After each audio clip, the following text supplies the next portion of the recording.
Hola, ¿qué tal, ingenieros? ¿Cómo están? Soy el ingeniero Juan Carlos Vega y hoy les voy a hablar de los datos que deben de tomar durante un levantamiento para hacer los estudios especializados de cortocircuito, coordinación de protecciones y arco eléctrico. Nos vamos a ir, digamos, de manera general, no voy a entrar tan a detalle porque son muchos datos los que se necesitan, pero bueno, los principales para que ustedes se den una idea. Primero es la revisión de los conductores eléctricos y las canalizaciones donde van los conductores eléctricos. Es importante saber de qué calibre son los conductores eléctricos, cuál es su tipo de aislamiento. ¿Por qué el tipo de aislamiento? Porque los aislamientos no es lo mismo un THHW que un XHHW, por ejemplo. El XHHW en una condición de cortocircuito soporta hasta una temperatura de 250 grados centígrados, mientras que el THHW, que es uno de los más comunes, soporta solo 150 grados centígrados. Entonces es importante saber el tipo de aislamiento de los conductores para poderlos evaluar de manera adecuada. Otro dato importante pues es la longitud. La longitud es un parteaguas en el cortocircuito, ya que los conductores cuentan con una impedancia. Esta impedancia limita las corrientes de cortocircuito. Entre más largos sean los conductores, mayor impedancia tienen y la corriente de cortocircuito pues tiende a disminuir de manera gradual. También se necesita saber en qué tipo de canalizaciones van, si van en tubería o si van en charola, y en algunos casos pues revisar los arreglos. Si van en charola, a ver si van en una cama, si van en arreglo trébol, etcétera. También se necesita revisar, por ejemplo, la temperatura. Esto sirve más para estudios de flujos de potencia, pero bueno, también si queremos revisar a detalle la parte de cortocircuito, es un punto fundamental que se debe de revisar. Otro dato, cuando hagan un levantamiento, deben de revisar en los tableros la capacidad interruptiva de los dispositivos de protección. Esta se define como la corriente máxima de cortocircuito que va a soportar el dispositivo sin destruirse. Esto aplica para interruptores termomagnéticos, para fusibles y para interruptores de potencia. Entonces es bien importante identificar a qué tensión está conectado el interruptor, ya sea 220, 480, etcétera, y dependiendo de la tensión en la que esté conectado, va a tener cierto valor de capacidad interruptiva. Esto viene en la NOM 001C de 2012 en la sección 119. También tenemos que revisar la resistencia al cortocircuito de lo que son centros de carga y tableros. Esto lo indica la sección 110.10 de la norma y viene como Short Circuit Current Rating, que es la resistencia que van a tener al cortocircuito estos elementos. Como en esta imagen que estamos viendo, se puede apreciar que es una placa de un tablero. Dice que tiene 1200 amperes de corriente nominal y dice que tiene una corriente o una resistencia al cortocircuito de 65 kiloamperes, es decir, 65.000 amperes. Entonces, cuando hagamos el estudio de cortocircuito, tenemos que evaluar que la corriente sea menor a ese valor, ¿vale? Entonces, eso es lo referente a los datos que deben de tomar de los centros de carga. Cuando hacemos un estudio de cortocircuito tenemos que analizar cuáles son las cargas que aportan al cortocircuito y cuáles son las cargas que no aportan al cortocircuito. Las cargas que aportan son motores, motores síncronos, la propia red de suministro, ya que la generación viene en su mayoría por generación externa por medio de turbinas, que al final son motores, etcétera. Entonces todo lo que son máquinas como motores son fuentes de aportación al cortocircuito. Lo que son equipos de cómputo, luminarias, se consideran cargas estáticas, son cargas que no aportan al cortocircuito. Tenemos que identificar cada una de ellas y en el caso de las que sí aportan al cortocircuito durante un levantamiento, tenemos que tomar los datos de placa. En el caso de los motores, tenemos que tomar de cuántos caballos es, a qué tensión está conectado, el dato de la frecuencia y muy importante, la letra de código. El que estamos viendo en pantalla es letra de código G. Esa es la letra de código a rotor bloqueado. Es un dato muy importante que necesitamos cuando hagamos la simulación de motores. En el caso de los motores, otro dato que necesitamos es la reactancia. Generalmente son datos que no vienen, se tienen que solicitar al fabricante, casi nunca nos los dan, pero hay tablas donde podemos sacar valores aproximados de reactancia o podemos tomar las recomendaciones que nos da la IEEE en el estándar 141, que es el libro rojo, o en el libro violeta. ¿De acuerdo? Tenemos que tener en cuenta cuánto tiempo o qué cantidad de cargas tiene una instalación. No es lo mismo hacer un levantamiento, por ejemplo, de un Oxxo, hacer uno de un Walmart Supercenter. Obviamente tiene mucho más carga el Walmart y nos vamos a tardar más tiempo. O hacer el levantamiento de una planta completa de Coca-Cola. Entonces, cuando cobramos un levantamiento tenemos que evaluar el tiempo estimado en que nos vamos a llevar en revisar todos esos elementos y pues cuántas cuadrillas vamos a necesitar y pues ver qué tipo de cargas hay. Si hay tableros de alumbrado, a lo mejor no necesita una revisión tan minuciosa, basta con que contemos el número de circuitos, más o menos ver cuántas lámparas tiene cada circuito de manera aproximada, pero para el caso de lo que son los motores, pues sí tenemos que tomar los datos de placa exactos, lo que son motores y transformadores y equipos como tornos, que al final pues vienen siendo motores, porque hay unos que sí traen unos motores un poco grandes que pudieran aportar al cortocircuito. También hay que tomar los equipos de aire acondicionado. Todos estos datos debemos de vaciarlos en un diagrama unifilar que contenga la información necesaria, y para hacer este diagrama unifilar podemos guiarnos en el PEC, que es el procedimiento para la evaluación de la conformidad de la NOM 001C de 2012, donde nos dice que tenemos que tener características de la cometida, características de la subestación, características de los alimentadores hasta los centros de carga, tableros de fuerza, alumbrado, entre otros. Aquí es donde entra el tipo de conductor, el tipo de aislamiento del conductor, que si va en tubería, que si va en charola, que si va en un área donde está expuesto a calor, que si va expuesto en una azotea. Todo eso debemos de considerarlo en las memorias de cálculo y vaciarlo en el diagrama unifilar. También tenemos que dimensionar lo que es el neutro y el conductor de puesta a tierra de equipos. También es importante tener la marca y modelo de los interruptores, porque me ha tocado que me cotizan, o más bien me contratan para hacer un estudio de cortocircuito y me mandan el diagrama, pero nada más dice, es de 3%. Sí, pero ¿qué marca es? No es lo mismo un interruptor de 3% de la marca Squardi que uno de ABB o uno de Siemens. Aunque sean del mismo disparo, de 3%, las curvas son diferentes y tienen un comportamiento diferente cuando hacemos el análisis de cortocircuito. Entonces es importante poner en un diagrama unifilar las características de lo que son los interruptores, si se puede marca y modelo, para que sea más fácil simularlos y hacer un estudio pues más acorde. Ahora, ¿para qué sirven los estudios? El estudio de cortocircuito nos va a servir para verificar que los conductores resistan ante un evento de cortocircuito, que los dispositivos no se destruyan cuando se presenta el cortocircuito, a esto le llamamos capacidad interruptiva, y que los elementos como tableros o centros de carga también tengan la capacidad de resistir al cortocircuito. Recuerden que viene la Short Circuit Current Rating. Aplica tanto para tableros como para equipos de aire acondicionado. Todo eso debemos hacer el cálculo, obtener los valores de corriente de cortocircuito y verificar que estos dispositivos soporten. La idea es que cuando se presente un cortocircuito, la protección que esté inmediatamente arriba de donde se presente el cortocircuito libere la falla sin causar daños alternos a pues los otros circuitos derivados que estén cargados al diagrama unifilar.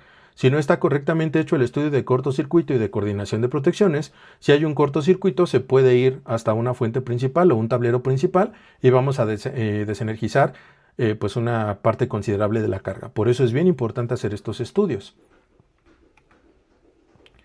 La capacidad interruptiva, ya habíamos hablado de ella, es la resistencia de los interruptores ante una corriente de cortocircuito y pues esta se debe los interruptores se deben analizar en el punto donde estén conectados si son capaces de soportar y liberar sin destruirse las corrientes de cortocircuito. Para la parte de coordinación de protecciones, lo que acabo de comentar, tenemos que hacer o analizar algo que se llama selectividad. Selectividad es que si hay una falla, dispare el elemento que esté inmediatamente superior a la falla. Cuando ponemos curvas que no son compatibles y que no son selectivas, si se presenta una falla, la falla puede irse a un tablero, como decimos coloquialmente, aguas arriba, y mandar a desenergizar todo el tablero porque se va a abrir el dispositivo principal del tablero. Entonces tenemos que buscar la forma de tener esa selectividad. No todas las protecciones son selectivas. Hay algunas curvas que pues no son fijas, no hay manera de coordinarlas, pero aún así debemos de buscar la mejor opción para que en caso de que se presente una falla, pues no se vaya hasta tableros principales. Eso es lo referente a coordinación de protecciones. Y el arco eléctrico. El arco eléctrico, al que también se le conoce como impacto de rayo o arc flash, es un cortocircuito que se presenta en un tablero, y si una persona está trabajando en ese tablero en el punto o en el momento donde se presentó esa falla, puede sufrir quemaduras graves, incluso la muerte. Entonces se hace ese estudio para evaluar la incidencia de calor que puede emitir la falla al presentarse y sugerirle al personal de mantenimiento un equipo de protección personal adecuado para que pueda trabajar en el equipo sin sufrir daños graves en caso de que se presente un arco eléctrico. Por ejemplo, hay algunos tableros, a lo mejor el tablero de tu casa, que basta con que traigas unas gafas y a lo mejor unos guantes, y si se llega a presentar un arco, pues con eso es suficiente para protegerte, porque no, el cortocircuito no va a ser tan grande.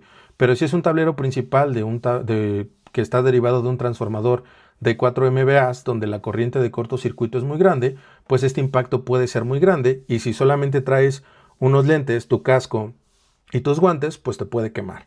En ese caso, pues quizás se puede utilizar el traje ese famoso que conocemos como astronauta, que es de 40 calorías, y si se presenta el arco, pues ese traje te va a proteger de quemaduras graves. Para eso es el estudio de Arc Flash. Aquí les voy a mostrar de manera rápida un estudio de cortocircuito. Este estudio pues lo hicimos con mi equipo de trabajo hace no mucho, y pues quiero que vean el contenido del reporte, ¿no? Trae el índice, objetivo, alcances, cumplimiento de normas, condiciones ambientales, procedimiento, modelado del sistema eléctrico, consideraciones generales, condiciones generales, los escenarios de operación. Escenario de operación son, digamos, las condiciones en las que puede estar operando el sistema eléctrico. Por ejemplo, los sistemas que tienen planta de emergencia se consideran de dos escenarios. Un escenario es cuando estás conectado a la red SFE y otro escenario es cuando estás conectado con la planta de emergencia en ausencia de la red SFE. A eso le llamamos escenarios. Viene resultados, evaluación de equipo eléctrico, evaluación de capacidad de interruptores, evaluación de soporte de tableros de baja tensión y evaluación de conductores. Entonces, bueno, aquí vienen los antecedentes, en dónde se ubica el sitio, de qué está constituido, si tiene tantos tableros, tanta carga, etcétera. El objetivo, que es hacer el estudio de cortocircuito para verificar los conductores que resistan los interruptores por capacidad interruptiva y los tableros. Las normas aplicables, la NOM 001C 2012, la IEEE estándar 141, la 551, que es el libro violeta, que nos habla de cortocircuito, la C3710, que nos habla de los interruptores y capacidad interruptiva, entre otras. Vienen algunos datos como su altitud, su temperatura ambiente, etc. Viene el procedimiento donde se describe cómo se va a hacer el análisis. Viene la aportación de CFE en el punto de conexión. Esto es bien importante solicitarlo a CFE. Vienen, bueno, en la parte de consideraciones generales viene cómo está constituido el sistema, los tipos de falla que se analizan a medio ciclo, de 1.5 a 4 a 30 ciclos, los diferentes escenarios, y bueno, aquí ya vienen las tablas donde se analizan los diferentes tipos de fallas. En cortocircuito, con la metodología ANSI, analizamos 4 fallas: la trifásica, la de línea tierra, doble línea tierra y entre líneas, ¿de acuerdo? Generalmente en baja tensión, la más grande es la trifásica. No es una regla, pero generalmente pasa.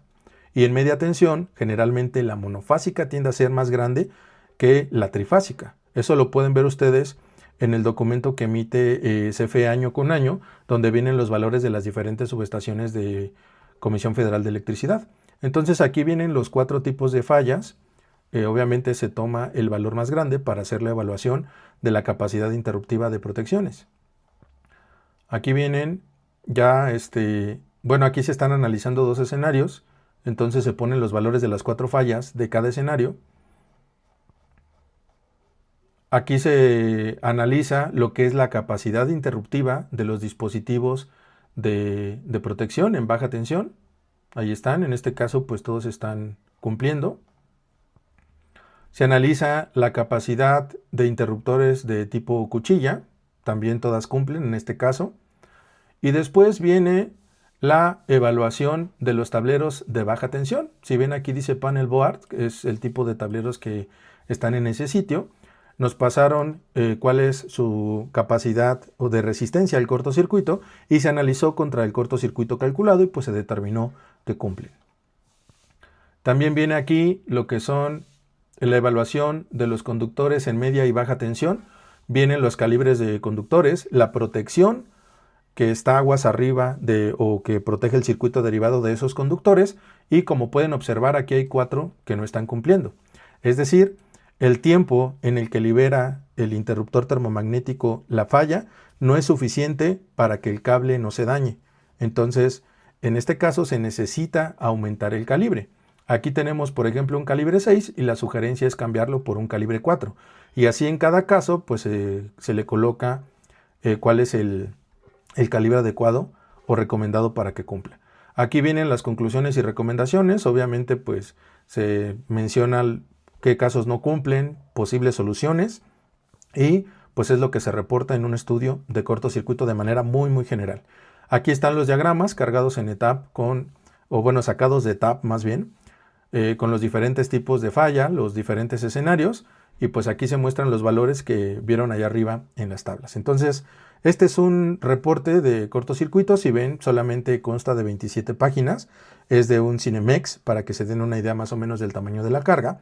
Y bueno, hay por ahí algunos colegas que utilizan software y le dan a imprimir y te aventan un chorro de, no sé, 250 hojas, que a veces ni yo les entiendo, que ya más o menos le mueva el cortocircuito. Pues imagínense los clientes, no le van a entender. Entonces hay que tratar de ser concisos, poner nada más lo necesario para que la unidad de verificación pues pueda evaluar si la instalación está correctamente diseñada o no y hacer los cambios pertinentes. Bueno, eso es lo referente al estudio de cortocircuito. Aprovecho para comentarles que pues voy a dar un curso de introducción al cortocircuito, se llama Iniciando en el cálculo de cortocircuito, donde pues les explico conceptos básicos como cuáles son las fuentes de aportación, la importancia del cortocircuito, algunos conceptos que vienen en la norma y bueno, cómo se interpretan los tipos de falla, cuáles son las fallas balanceadas y desbalanceadas, cuál es la probabilidad de las fallas, qué nos dice el PEC respecto al cortocircuito, qué nos dice la norma respecto al cortocircuito, la capacidad interruptiva, cómo se seleccionan los interruptores por capacidad interruptiva, el factor multiplicativo, que es un factor que se aplica dependiendo del valor de X en R y es un parteaguas para seleccionar una capacidad interruptiva u otra capacidad de los dispositivos de protección y tableros. Cuáles son la IEEE estándar 242 y las tablas que viene, donde nos vienen algunos valores típicos en los que los dispositivos de protección abren en una condición de cortocircuito. Les voy a mostrar cómo se hace el cálculo de un conductor por cortocircuito, cómo se interpretan las fichas técnicas de los cables para hacer el análisis por cortocircuito, el método del bus infinito, la fórmula que viene en la norma en el artículo 240-92b, cómo se aplica para evaluar un conductor, el método punto por punto. Vamos a ver el método del equivalente de Thevenin, vamos a ver el método de los MVAs y el método Duval. Esos métodos los voy a explicar, son métodos a mano, pero es importante para que ustedes sepan o entiendan un poquito de dónde salen los valores de cortocircuito. Y posteriormente, ya que hayamos hecho esa metodología a mano, les voy a explicar cómo hacer una simulación en software. No quiere decir que acabando el curso ya sean bien chipocludos y ya manejen el ETAP al 100%. Yo llevo 12 años manejando el software y todavía no lo domino al 100%, pero por lo menos ya van a tener una idea y van a poder empezar a simular instalaciones pequeñas y van a poder compararlas con los métodos a mano para que ustedes corroboren si está bien o no, porque a veces le metemos información al ETAP y nos arroja información, pero no sabemos si está bien o no.